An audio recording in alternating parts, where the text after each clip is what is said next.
but I'll put some text on the wall up there. How do I point? There, that. I should have said it like that.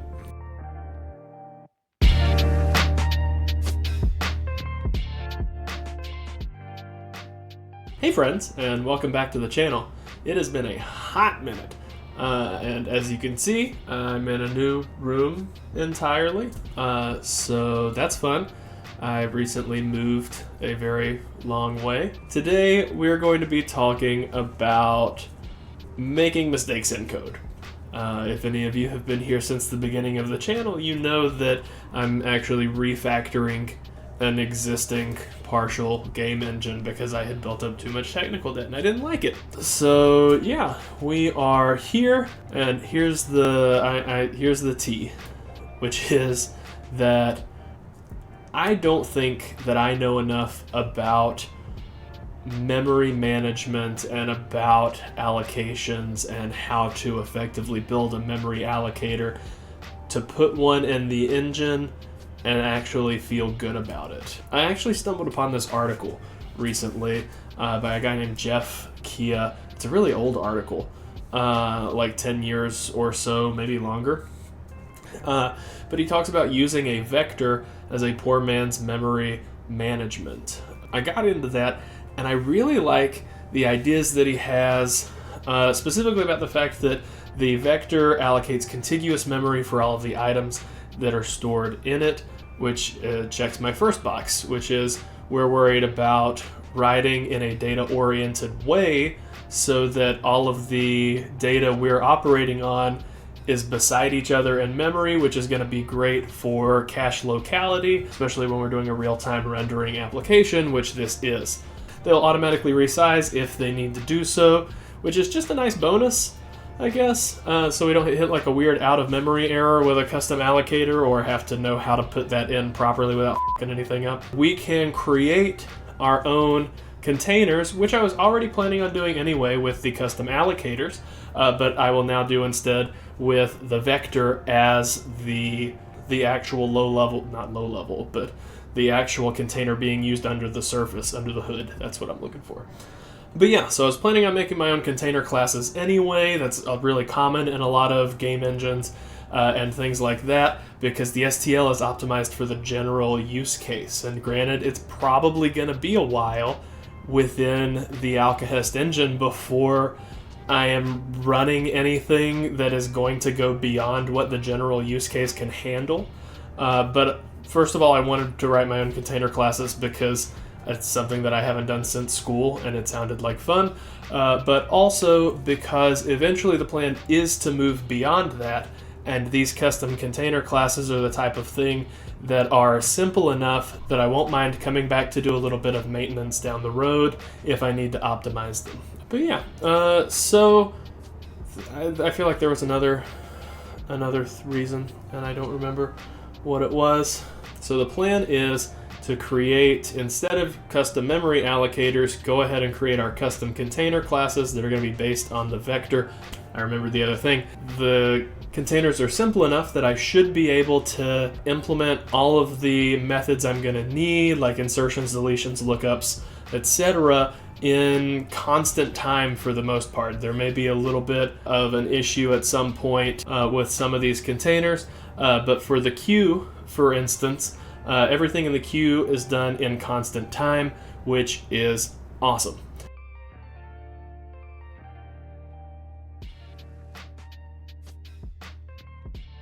This is the queue that I've created for the Alkahest engine. And there's a note here at the top of the file referencing Jeff Kia and both his article as well as the Griffin Containers repository where he implemented a few different versions of vector-based containers. This is a pretty standard implementation of the queue. What I've done is essentially copied every point, I guess, in the API, and that for the queue, all of the functions that are available in the queue are going to be available in this queue. I'm referencing the STL queue. So all of the functions available in the standard queue are available in this custom queue, as well as a few vector-based things like clear and reserve and the iterators. Normally you can't iterate through the queue, but either way. So we have the iterators, we have some accessors from the queue or from the vector. I don't know that we're actually going to need these for the most part, but having them is nice. And then also the constructor and a couple of functions for managing the offset. As far as storage goes, there are only two things that are being stored. The first is the offset, which keeps track of where the first slot in the queue is, because as we pop items out from the queue, that first space is going to move unless we are shifting everything in the queue down, which we do not want to do because that's going to screw up our efficiency, at least from a time perspective.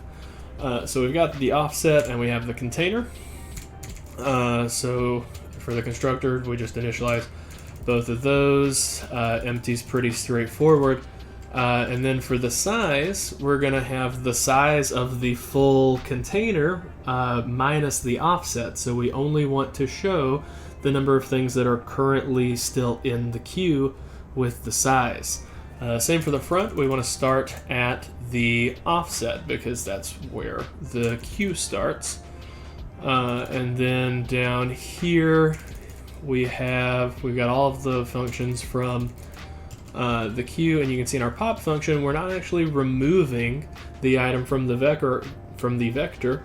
All we're going to do is increment the offset, and that is going to let us read through the different items in the queue without having to worry about removing them. Then once we get to the point that size equals 0, which again is the number of items currently active in the queue, not the number of items in the vector. Once that is 0, then we're going to call the clear function, and the clear function is going to set the offset back to 0 and is going to call the vector clear function that's going to remove all the items from the array. Then we've got our swap. We have the iterators here, and then the vector functions like reserve, the capacity, max size. For reserve, we're adding the offset to that because assuming that there are things in the queue and we've popped out more of them, we want to reserve beyond the first element of the queue, not beyond the first element of the vector. And then we've got like shrink to fit, the indexing, as well as the at function, which is basically just the indexing plus a couple of asserts to make sure that we're not trying to grab an invalid index. We grab the data. Here is the clear function where we are setting the offset to 0 and also clearing the vector. And then when we have this last function here called reset offset.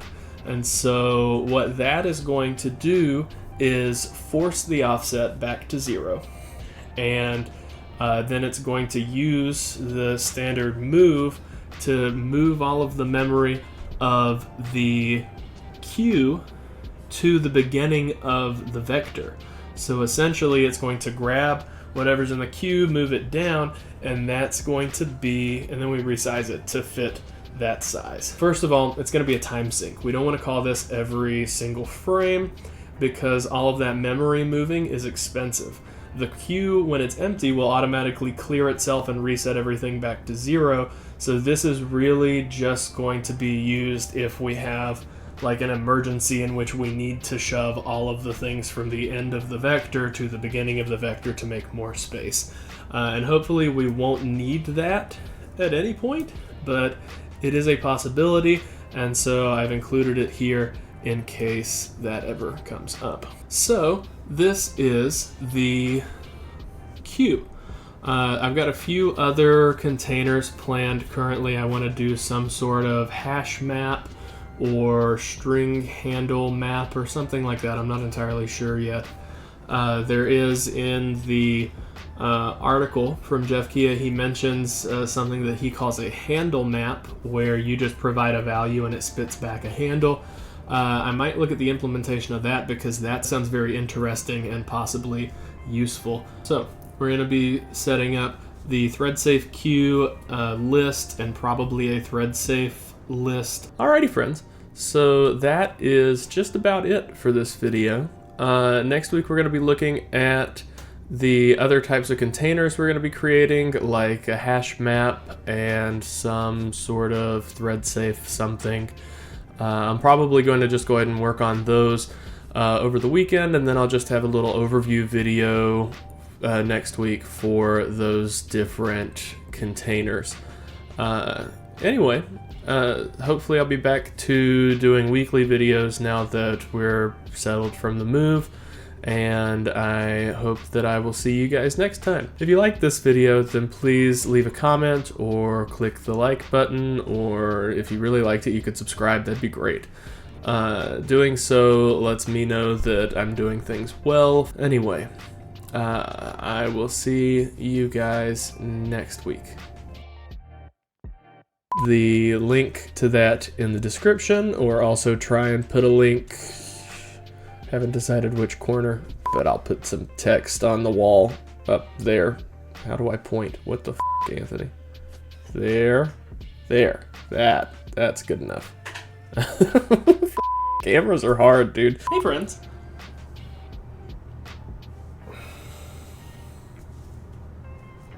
In a new house, you probably can't tell that part because you haven't seen the rest of it. Or if you really, really liked it, you could subscribe.